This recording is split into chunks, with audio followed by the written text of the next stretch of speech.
Welcome to Momentum for Change, Voices of the Missouri Movement.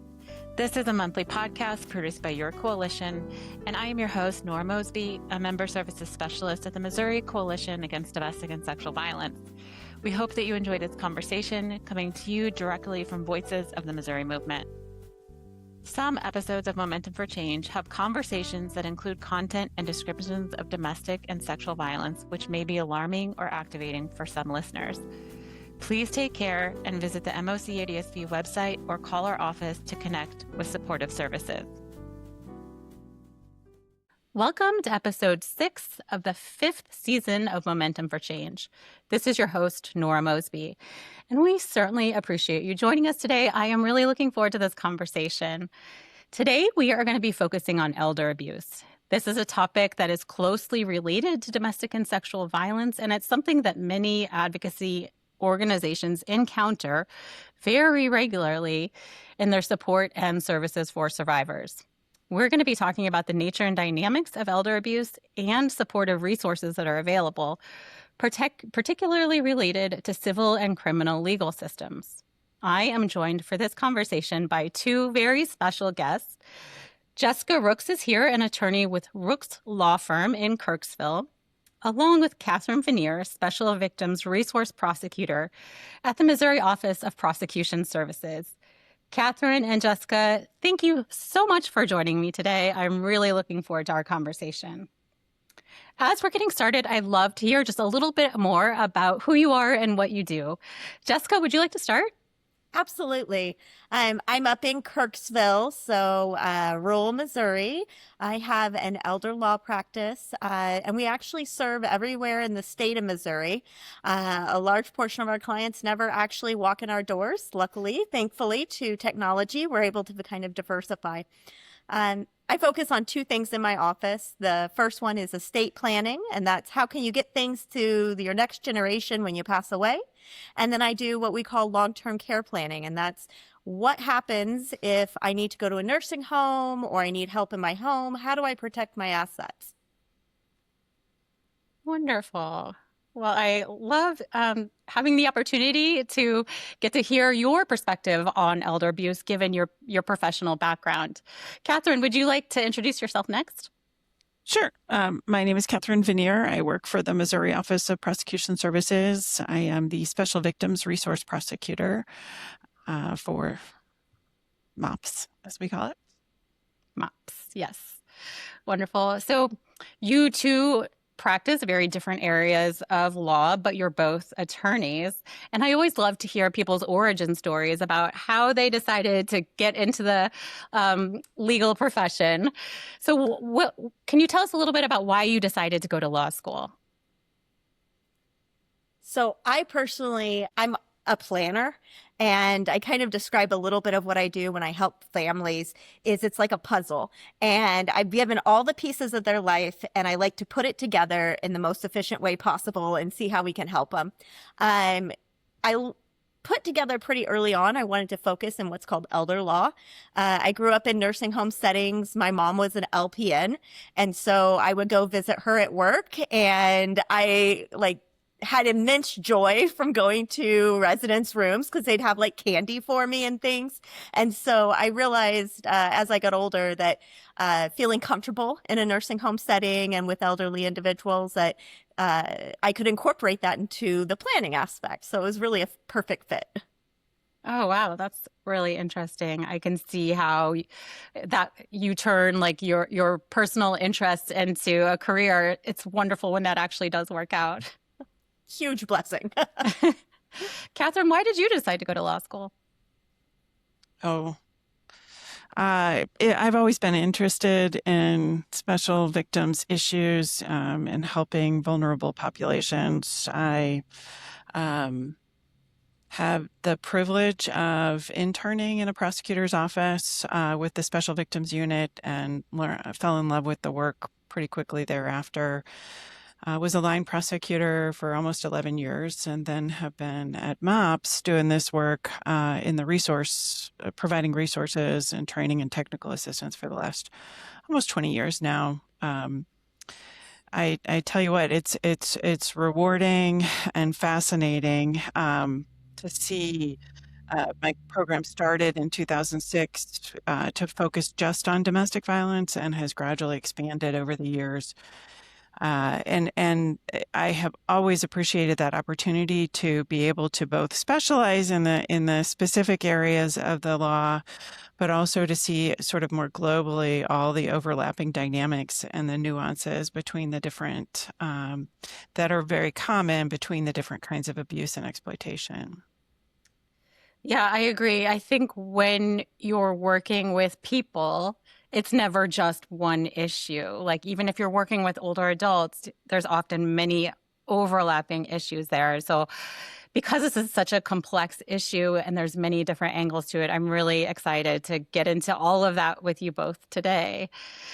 And I thought as we're getting started, it might be helpful to just get on the same page with a definition of elder abuse. So what are we talking about when we use the term elder abuse? What's a good definition that you all would speak to? Should I go? Sure. We'd love to hear from you, Catherine, always. So what I think of is we start with an expectation of trust, and then somebody has taken advantage of that expectation of trust. And specifically in the elder abuse realm, with either of an older person or of a person with disabilities.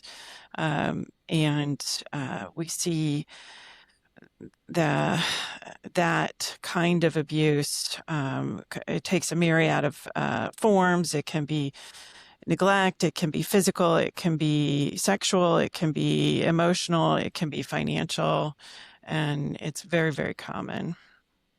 I love that you use that term around the expectation of trust, because I think unlike domestic and sexual violence, that opens it up to the abuse of power that should be somebody that you trust. So it could be an intimate partner, or it could be a caretaker. So we're really talking about a wide range of scenarios when it comes to elder abuse.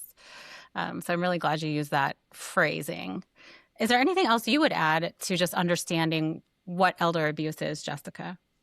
I think that we're also seeing in our society this change in what we see as elder abuse. And I think technology has played a huge role in that. So before, we would see elder abuse as something that would tangibly would happen maybe with your next door neighbor or a caregiver that came into the home.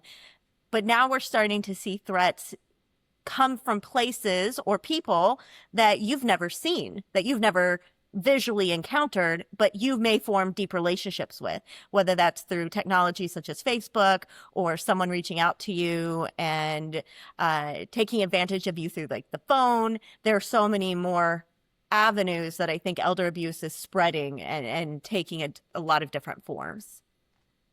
Absolutely. I can't wait to get into that conversation around technology and scams with you both. Because you're so right. This is almost like a new frontier that we're facing when we're talking about elder abuse. But before we get into that, I want to talk about some legal protections. You're both attorneys. What are laws that are relevant to the issue of elder abuse here in Missouri that come into play as we are responding to people who are experiencing this type of abuse? So when we talk about elder abuse in the criminal realm in Missouri, elders are defined as over 60, which is really young, of course, for many of us who are quickly approaching that age and have lots of very good friends who are well beyond that age, who are by no means, in my mind, elderly, but that is our definition under the criminal law. Also, a person with disability is someone who has substantial limits. I looked it up so I'd have the wording exactly right. Substantial limitation to major life activity, which has been verified by medical findings. But I will say that definition of a person with a disability varies greatly depending on where you are in our statutes. And it's one example of many where we have not had a overhaul review of our laws as it applies to elder justice in the state of Missouri for quite some time. at 35 to 40 years behind child abuse and domestic violence in terms of identifying and addressing some of those issues. But we know that it's so common. I did look up and make sure I had fresh in my mind.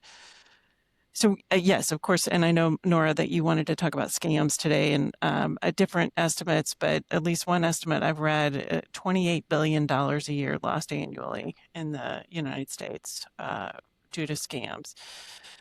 But we know that scams have more than just a financial effect on their victims. Victims who have been scammed are much more likely to die prematurely. They're more likely to end up in nursing homes.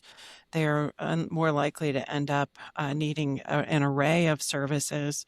And that it's traumatic. It's traumatic for the victims, and it's traumatic for their loved ones and non-offending caregivers as well. And when we think about how common it is, in any room, if you look around any room, there 1 in 10 community dwelling older adults are likely to be victims. Oh, wow. 1 in 2 with cognitive impairment, and 1 in 24 of those cases are reported. And Oh, that's wow. older adults.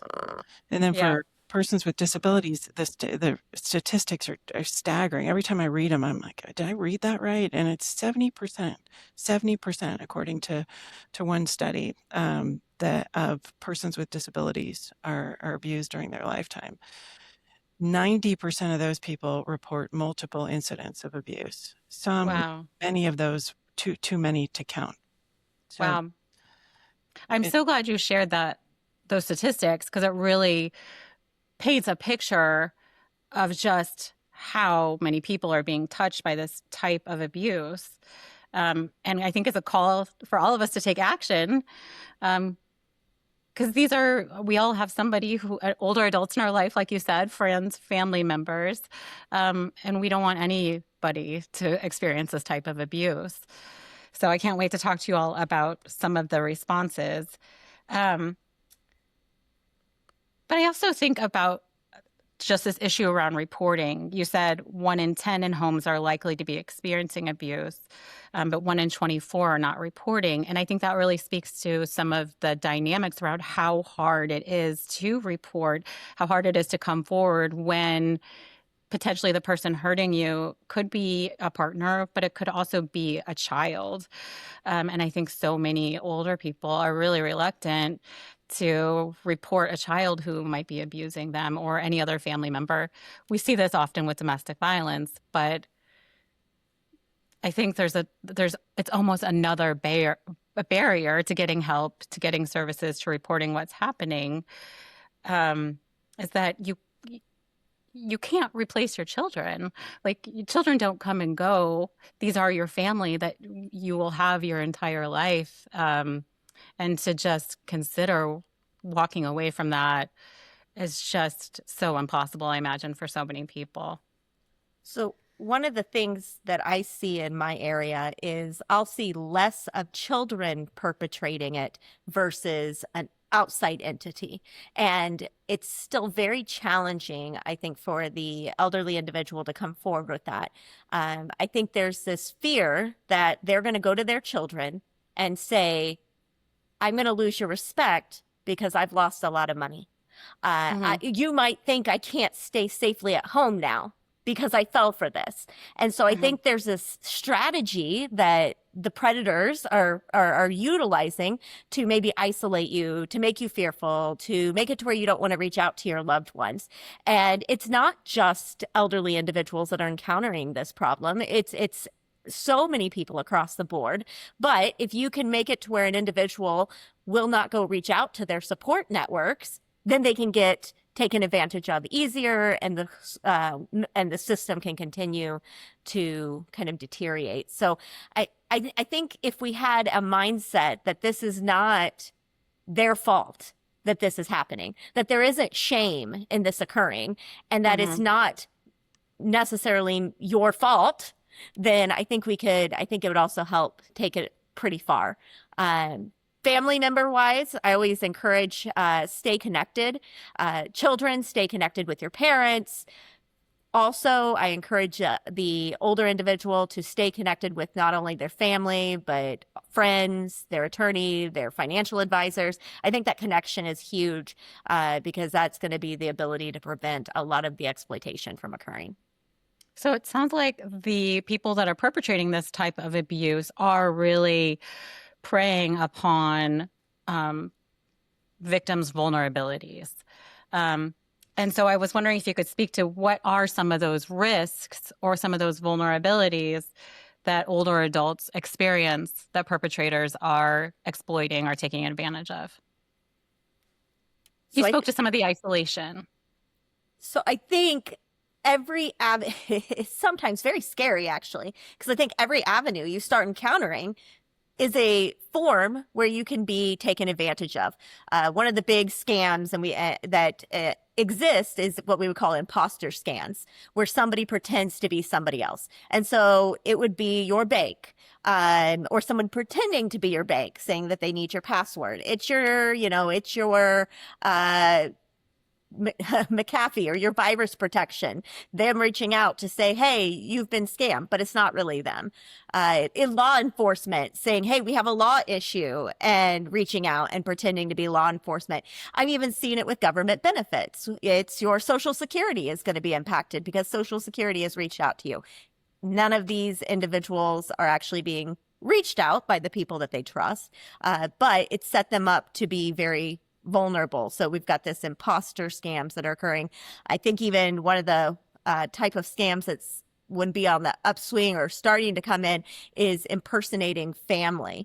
So now that we have like AI, where we can impersonate visual and audio of somebody, we can say, hey, grandma, I'm in jail. Can you help me post bond?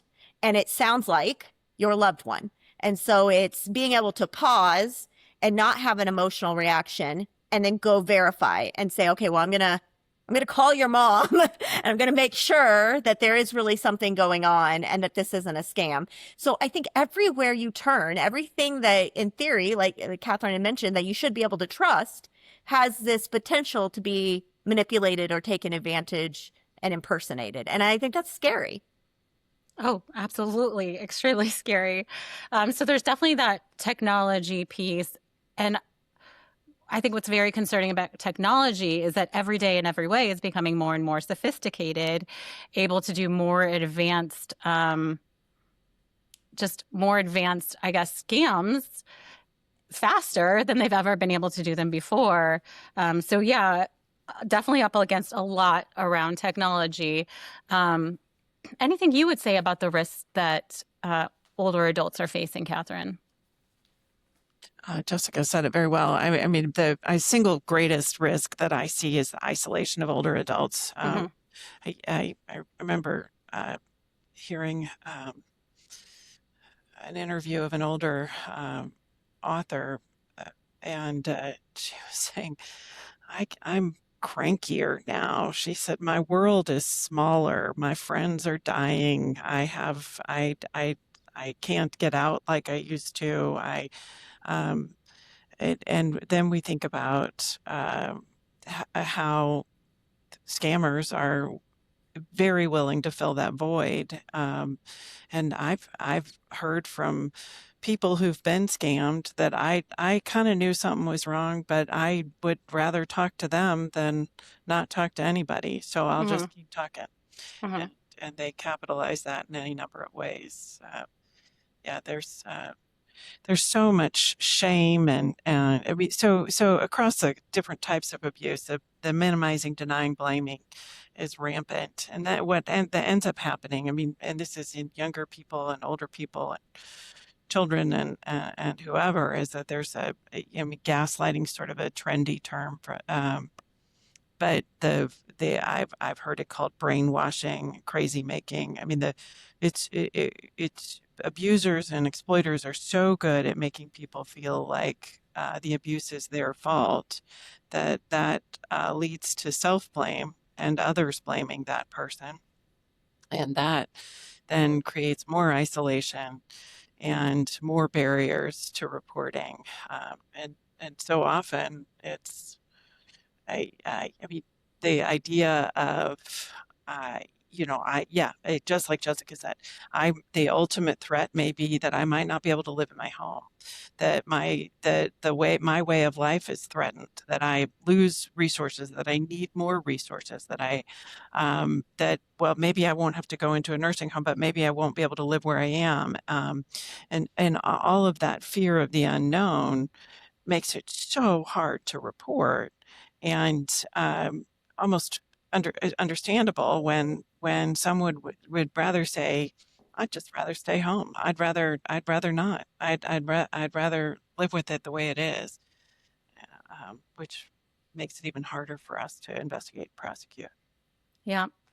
I think the issue of shame is really hard for older adults who get taken advantage of or experience abuse, because there's definitely this sense of, I have all this life experience, I have all this wisdom, I should know better, you know? And like Jessica said, it's not the victim's fault. It's not their fault that they're experiencing this type of abuse. And we just have so much to gain by getting that message out there as much as we can to take some of that shame away, so people do come forward and there is more accountability around these issues. So a lot of these scams and financial exploitation that we have been talking about do happen from a third party, like you said, Jessica, somebody who is not known to a victim. However, sometimes, especially in scenarios where domestic and sexual violence are present, it is a family member, it is their partner. So what would you say about the intersection of elder abuse and domestic and sexual violence? Any comments there? Or what those scenarios might look like? I mean, what we know is that these cases are like onions. They're I heard that at an elder justice summit. That's perfect. Their cases are like onions. There are many layers, and when you peel them back, they make you cry. But that's perfect. And so many overlapping dynamics where there's elder abuse, there's child abuse, and domestic violence, and sexual violence, and animal abuse. I mean, those interwoven layers can run deep, and we have to have a keen sense of observation and deep compassion and empathy for the folks and their reality that we're working with when we approach these cases, so that we can, and it does that we can't, they're so complex that we can't do it in a vacuum. No single entity can stop it. No single entity can address it in any particular situation or in a more larger community-wide sense either. Yep. I think sometimes too with domestic violence, we see people who are older who are experiencing abusive relationships that has been going on potentially for decades, and might become more complex and harder as they get older, and absolutely harder to leave, because even though you might not have small children when you're older, you might be walking away from an entire life, a house, a family, a community. And I think the older you are, sometimes that can be really difficult. And sometimes there's also multiple traumas that have been involved and that a survivor might have experienced in that violence, including sexual assault. So these issues are one just multi-layered, very, very sad onion. So I'm glad you spoke to that, Catherine. I love this term you keep using around elder justice. Could you explain what that is? I just think it sounds like a very positive, empowering term. I can't take credit for it. There's the Department of Justice has an elder justice initiative. A lot of great resources coming out of that. Actually, just this morning, somebody passed along another publication on a recent study on the importance of the use of multidisciplinary teams from the Elder Justice Initiative. There's many different projects that have been fostered by the Elder Justice Initiative. So I think as we're talking about some of these issues around the vulnerabilities and the harm that people who are older experience, there's also this opportunity for justice. And so I can't wait to get into that with you all. But before we get to that, I did want to just hear your thoughts around this issue of ageism. So I think there's a lot of preconceived ideas and stereotypes around older adults that are heavily ingrained in our society. Anytime we're talking about abuse, if we zoom out a little bit, we're talking about these larger type forms of oppression. And so as we think about this issue of elder abuse, what would you say about how ageism impacts people's vulnerability or just the issue of elder abuse in general? I think as a society, when an elderly individual is taken advantage of or injured, I think we have to battle the initial instinct that this is somehow their fault. They have declined. They have brought it on themselves. Had they had full capacity, or had they been this wouldn't have happened to them. And so I think it's very important that whether you're a doctor or a lawyer or a child, that we need to remember that those individuals that are perpetrating this have sought these individuals out. They are very good at what they do. And it is not that this person is not capable of handling themselves necessarily, but that they have honed their skill at manipulation and exploitation. And so I think if we can pause and say, just because you're older doesn't mean this is something that you could have prevented, and that you could have done everything right and still fallen for something that looked very persuasive and very truthful. Mm-hmm. Yeah, I think that there's a lot of variation in terms of people's ability based on age. One thing I always think about is like our last two presidents have served their terms in their late 70s and early 80s. And so we can't assume that just because you are an older adult that you are experiencing that decline in your ability. There's definitely a lot of range there in terms of what people's abilities are in accordance with their age. So I think really not making assumptions about people's age can be really important, because there is just so much of a range there in terms of ability. Catherine, anything you would say about ageism? Only that it serves to empower abusers. It's just another tool in their toolbox. It certainly is, isn't it? Well, let's start talking about some of these opportunities for justice that you mentioned earlier, Catherine.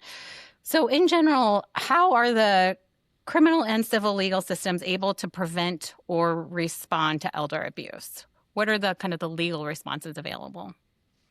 I'll let Jessica talk about civil stuff. For the most part, what I would just say is that one of the red flags that we see so commonly when by the time a case makes its way to my attention, is a new person on the scene, whether that's the long lost son or grandchild, or my new best friend, or this person on the phone, or this person online. The new man comes to town, new person comes to town is so common in these scenarios. So when we think about who we are when we're planning with excellent experts like Jessica on how to give someone that capacity to support us in the future and make decisions for us, we want to be really, really careful about who we share that power with and how we share that power. I mentioned before about needing comprehensive review of our legal structure when it comes to elder justice. One of the areas that we have not updated our laws is with our orders of protection. Currently, when we have someone in an elder abuse or exploitation situation who is in need of an order of protection, we have to squeeze it into domestic violence, sexual assault, or stalking. And there is no specific one for elder abuse. And in terms of the criminal response, I did want to say, I mean, this is common to the other kinds of abuse as well. The best practice across the spectrum is wrapping that victim and their non-offending caregivers and supporters in safety and well-being, and wrapping the offenders in accountability, using the graduated sanctions of the justice system to make that happen. And the more that we can embrace that, and the more we can encourage folks to seek help, to report it, and to make sure that there are skilled people there ready to respond, and that can work together, the more we can stop it before it gets worse. That's such a good visual to think about, wrapping in safety and then on the other side, wrapping in accountability. 100%, Catherine. I'm here for that. That's great. So Jessica, you mentioned earlier that you're very involved in assisting with issues such as estate planning and long-term care planning. So how does your work intersect specifically with elder abuse? How does this help prevent or respond to elder abuse? So I loved how Catherine was saying one of the areas that she's going to see that's maybe an indicator of that criminal exploitation is occurring is that new person on the block. And I come in my role generally as a preventative resource. This is going to be potentially a majority of my situations are going to be long before the exploitation ever occurs. So ideally, you'd come in at your best. This is when all of your planning is occurring. You are trying to set up who you want to be and where you want to go. And who are the individuals that you're going to help to assist you along the way. And so that's where estate planning really comes in. We have a tool called a power of attorney document. A lot of times people will know that with like healthcare decisions. When you can't make a healthcare decision for you, then you have what would be called like an advance directive, a living will, a power of attorney for health. What may not be as well known is there's also a power of attorney for finances. And this type of document can happen one of two ways. It can happen only when you're incapacitated, or it can be effective immediately. It doesn't mean that you lose your ability to make decisions, but it's like you're copying yourself. And sometimes I see those financial power of attorneys be a great resource that you can incorporate the children or your close friend or whoever it is that you have a really trusted relationship with.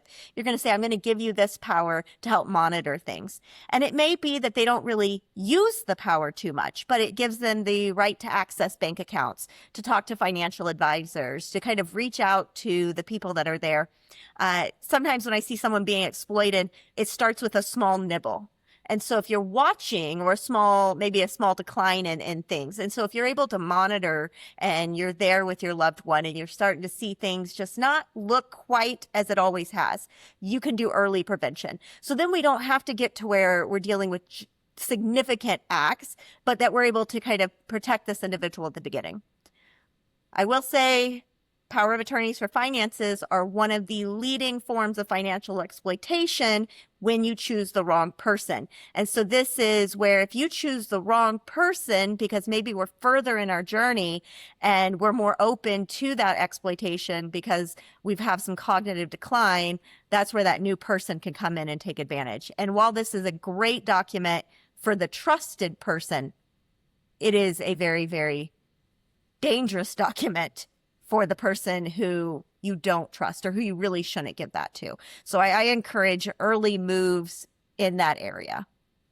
So it sounds like power of attorney documents are a proactive strategy for reducing some of the risk. If you already have your people lined up who are going to be assisting with your finances so that you're not taken advantage of or exploited financially, it's just one way to kind of safety plan and stay safe, right? So as an attorney, when you maybe are concerned that that a wrong person has been chosen, what do you look out for? How do you respond? So I will be honest, when I draft a power of attorney, I am very my standard is really high. And so I don't generally get the wrong person in it because I go through a lot of standards before I'll make the document. I want to make sure that my client really understands the document they've made. I look to make sure they have a lasting relationship with the person and that this is somebody that they've interacted with over the course of their lifetime.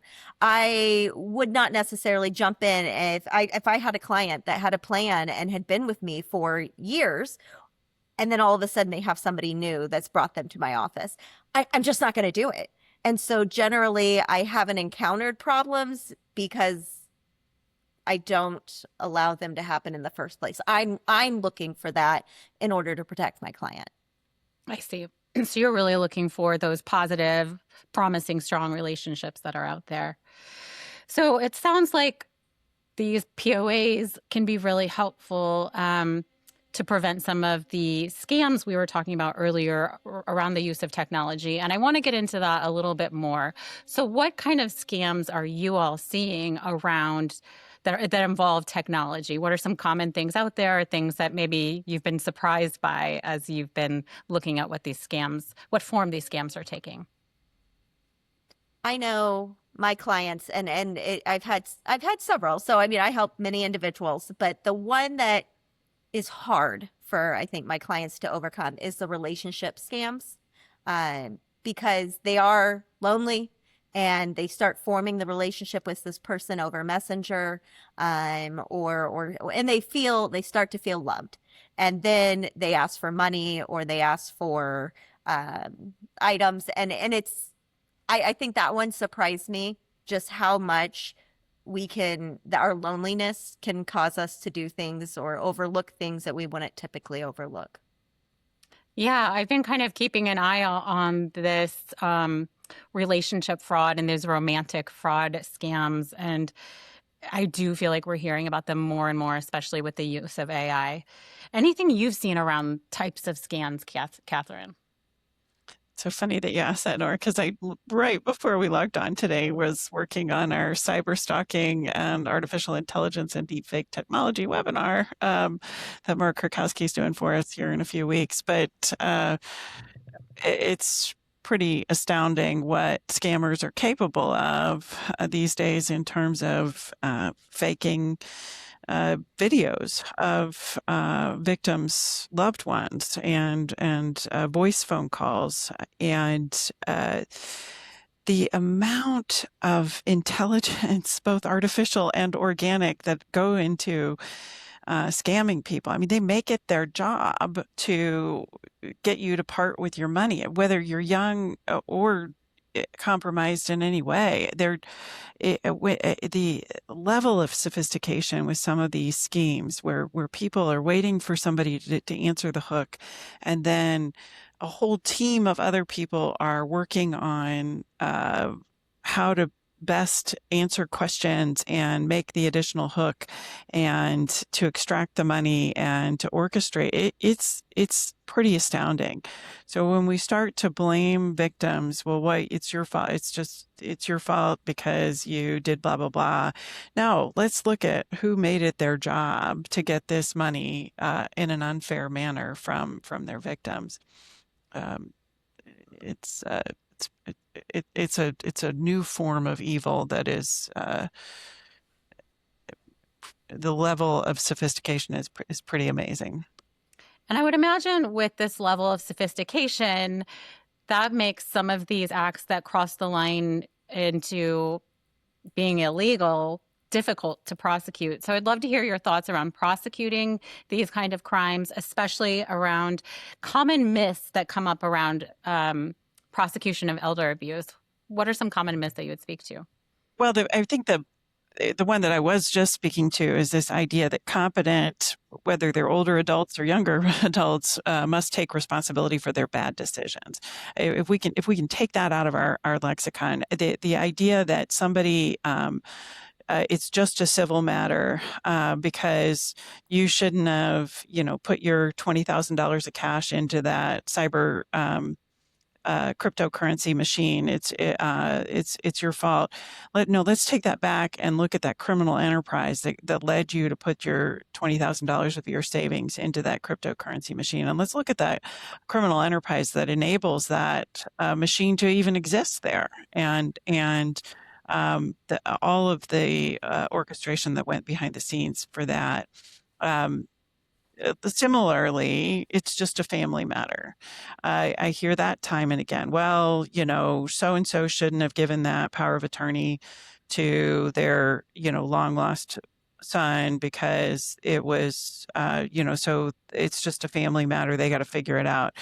Just the siblings squabbling. Well, now let's look at first of all, was that power of attorney appropriately executed and invoked?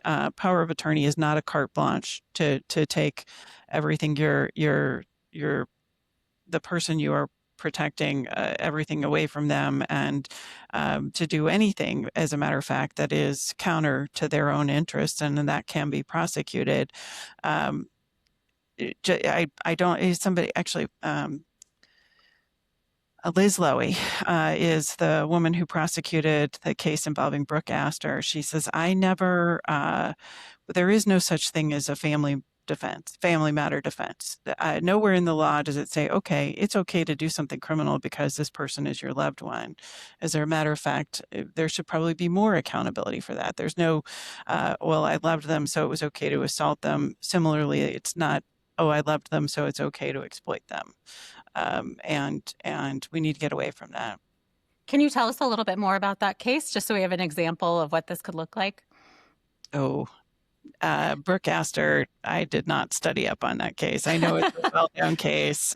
She was a philanthropist and extremely wealthy person who was exploited, I believe, by her son, one of her sons, maybe, but don't quote me on that.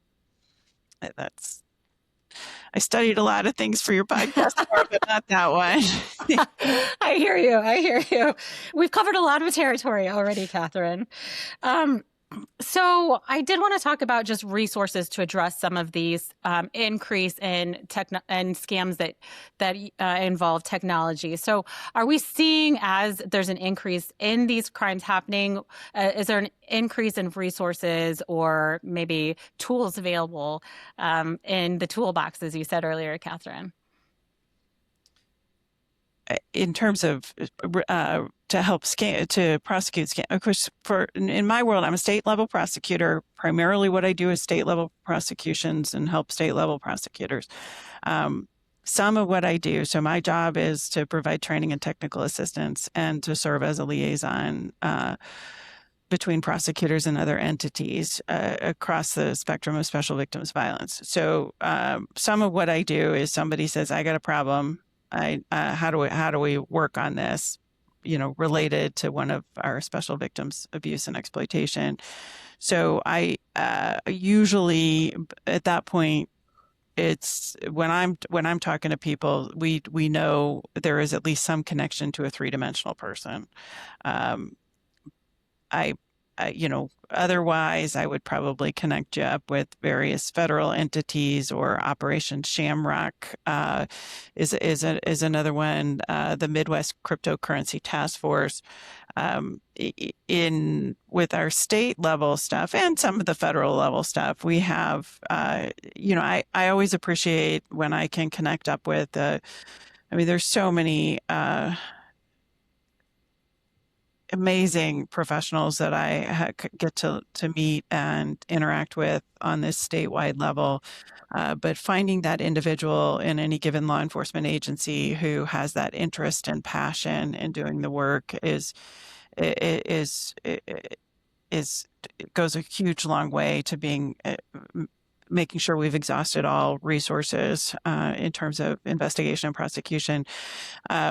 We have here at our state level, we have Department of Health and Senior Services has their Office of Special Investigations. Those are specially trained, dedicated investigators. A lot of great people work for Jerry Green and that team. Our Medicaid Fraud Control Unit has won national awards. They are an awesome team, and they find if there's any nexus to Medicare or Medicaid fraud, they're going to be able to come in and help. We have our consumer protection division at the Attorney General's office who also can come in and help in some of these, the roofer comes and says I can fix your roof for $50,000 and then takes your money and leaves. Those kinds of cases. I online for any local agency. I mentioned Elder Justice Initiative. There's the Elder Abuse Guide for Law Enforcement. EAGLE is the acronym. I mean, there's so many resources on that website. It's just impossible to say. There's the Elder Justice Initiative has free training modules that you can download. It's got a whole the neuroscience of fraud. I love that webinar that they have that's available for anybody to watch for free. Some really great resources if we know to look for them and to find them. Those all sound extremely interesting for our listeners. I will go ahead and try to find those resources and list them on the notes for this episode.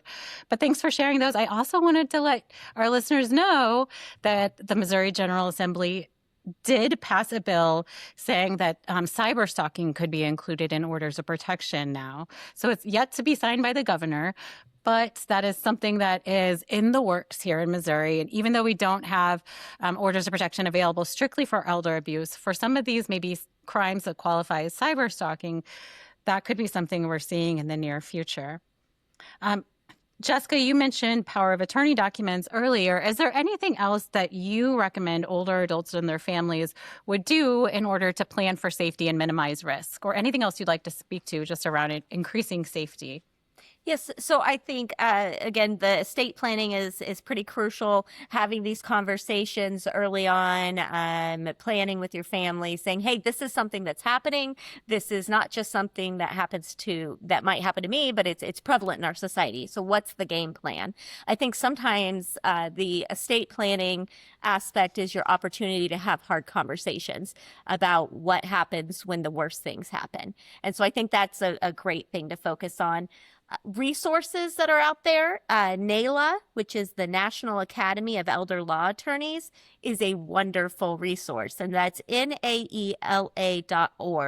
And you can go there for information about elder abuse, exploitation. You can also find an elder law attorney near you. And so depending on what you're struggling with or what area you're doing, whether it's estate planning or it's the criminal side of things, I think it's a great place to link up with an attorney that says, yes, this is the area that I'm passionate about. We always love to hear about kind of the personal impact that these kind of justice system remedies have on victims of elder abuse, or maybe just older individuals in particular. Jessica, you're working with clients all the time. Catherine, you're working with prosecutors that may be working with clients. Is there any kind of story or success, example of success that you would like to share about your work in supporting elder individuals? I find I've seen multiple times where I have an individual that comes into my office and the individual is overwhelmed. And when they're able to connect and they're able to spread the challenge of whatever they're facing with their loved one and tackle it together, it takes what would be a very overwhelming process into manageable pieces. And so then I can also be a part of guiding through that process. We're going to just focus. I may know steps 1 through 26, but we're going to give you guys as a team steps 1 through 3. And now you're going to go work on that. And I think if you're looking at it, you're trying to overcome whatever it is, the challenge you're facing, and you're doing it alone, it's too much for one person. And so having that team that you can reach out to and establish, I think that's really key to success. We can't do it alone, right? Yeah, I love that. Do you mind, Nora, if we just back up? Because I don't, the resources for safety planning are out there as well. And I just want to make sure that people know about them or that we have those and kind of capitalize on what Jessica has just talked about with her. You can't do it alone. It's overwhelming.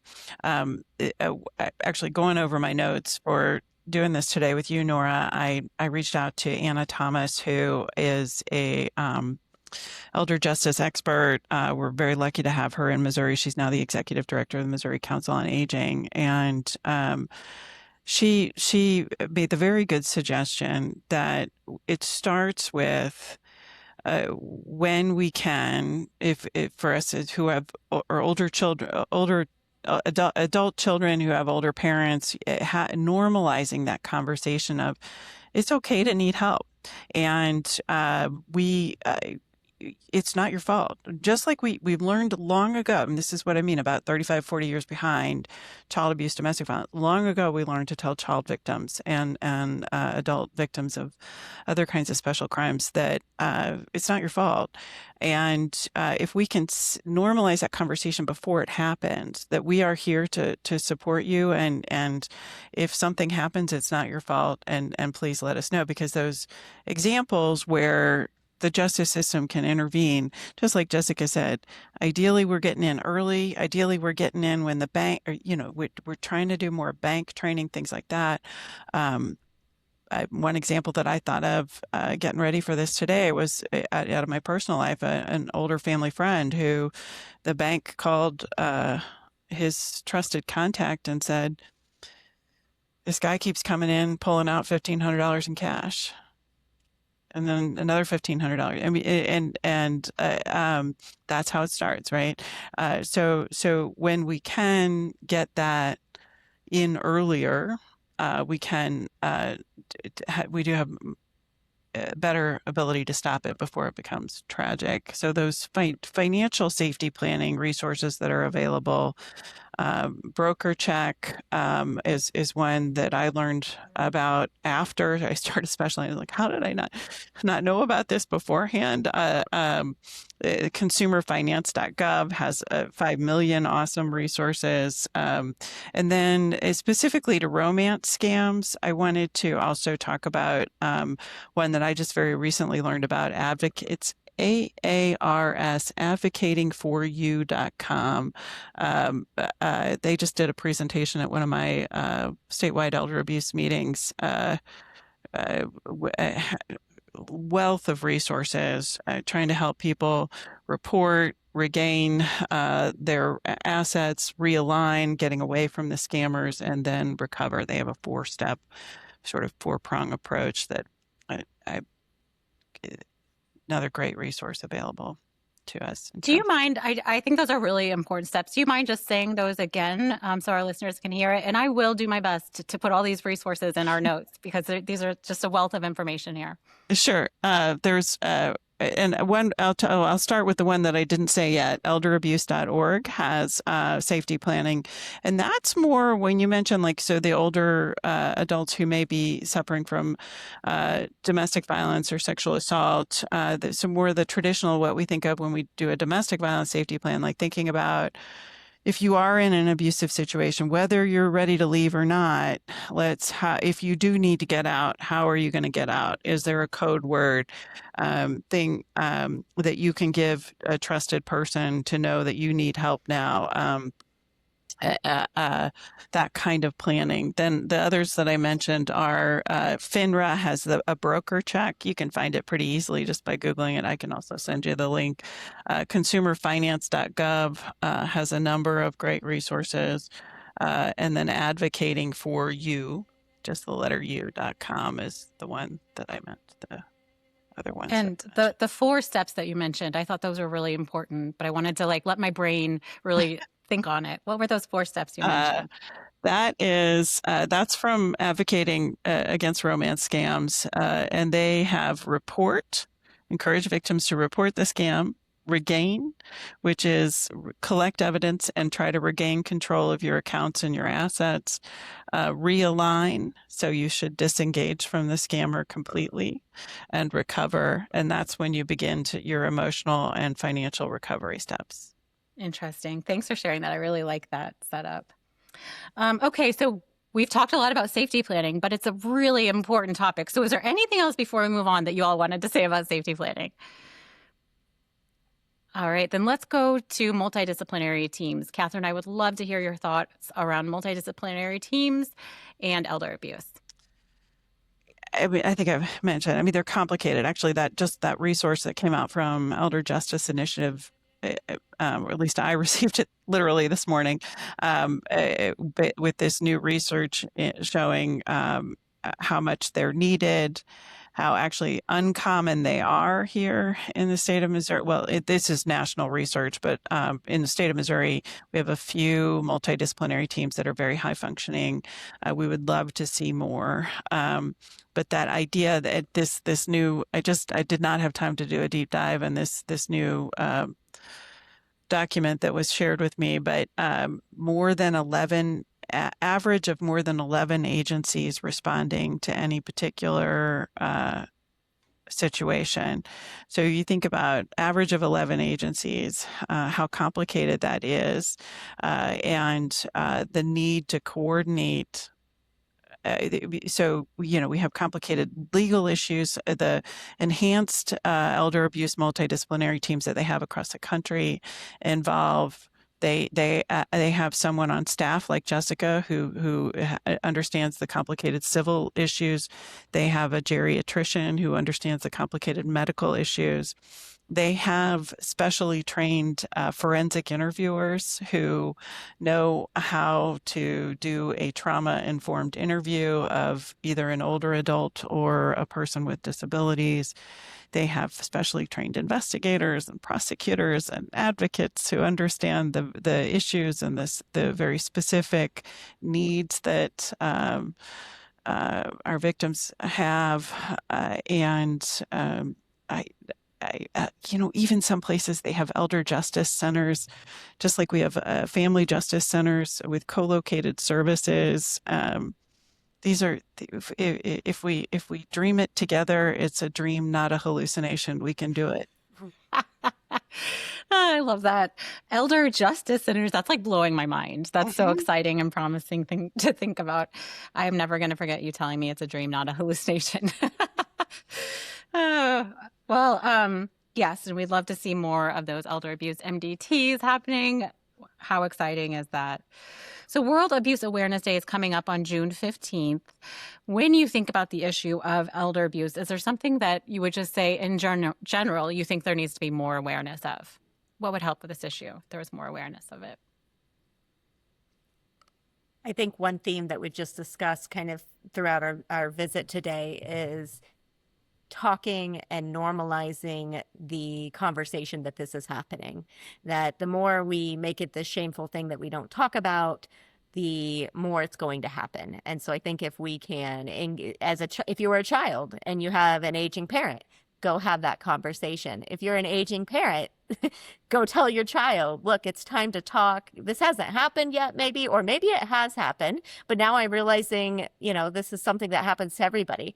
I think if we can normalize it, then we can start fighting it a lot more aggressively on all fronts. Love it. Thank you for that insight. Catherine, what would you say there should be more awareness of? There are so many resources that we have available to us that but we are not well coordinated.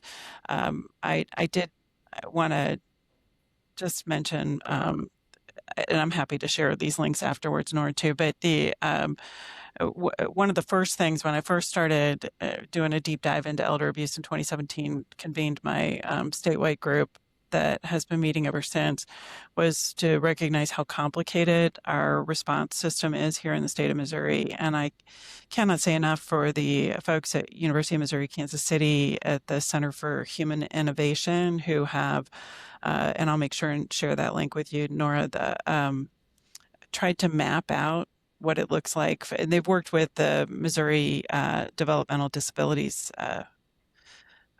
group. So it is specifically focused on persons with disabilities, but it just shows you. I reviewed it again this morning. It's a tremendous tool, but it just again shows you how complicated this issue is, and all the different paths, and how, just like Jessica said, I love that you pointed that out, Jessica, that overwhelming it can be for an individual or a caregiver who is trying to navigate this system. So if I could say one thing about World Elder Abuse Awareness Day, is that I wish it were during session. because I wish that we had more attention to this fact that we have, for instance, a statute, our criminal elder abuse statute in the state of Missouri is a misdemeanor. Now, there are other ways, and that's part of what I do is I work with prosecutors. So I'm not a lobbyist, I'm an educator, but I try to educate people on ways to work within our current statutory framework. But I am well aware that our elder abuse statute is a misdemeanor. And there is no enhancement. You can neglect somebody to death, and if you're charging them under our elder abuse statute, it is a misdemeanor. Interesting. The order of protection we've mentioned, the mandated reporter, how things are reported, how things, how that information is shared and communicated, and whether mandated reporters are coordinated or even receive any information on what happens to their report. All things that I hope that we can look at more in the coming years. I do also want to mention our master plan on aging. Mindy Olstad and the Department of Health and Senior Services worked tremendously on that, and our Safety and Security Subcommittee continues to meet and look at those laws. But lots of work to be done and lots of coordination. Well, I'm hearing that, this problem is widespread. It's very common, but there's also so many resources and also so many opportunities to continue to do better. So I've learned a lot from this conversation. Jessica and Catherine, I just want to thank you for sharing all of these really important points with us. As we're wrapping up, do you have any final thoughts that you wanted to speak to around this issue of elder abuse? I think it's exciting to be able to find the right resource to be able to. So if the resources exist, I think this is a great opportunity to link you to that resource. I know many of the things that I do when I'm doing long-term care planning is there are so many resources out there to age safely in home, but trying to find it or getting that knowledgeable guide is very difficult. So I'm excited that we're able to bring all this information to this podcast to help maybe navigate what is a kind of a murky system at times. Yep, me too. I'm going to have a fun time putting together all of the resources that you all have shared. So thank you so much for that. Anything you wanted to be sure to speak to, Catherine? No, I just want to say thank you, Nora. You're always such a pleasure to work with. And I know you're doing great work to bring this issue more to light and to bring these resources to the front of the conversation. So kudos to you. Yay. Yay. Well, right back at you, Catherine. And I just want to thank you so much, Jessica and Catherine, for joining us on Momentum for Change. I learned so much. I know our listeners will enjoy this conversation.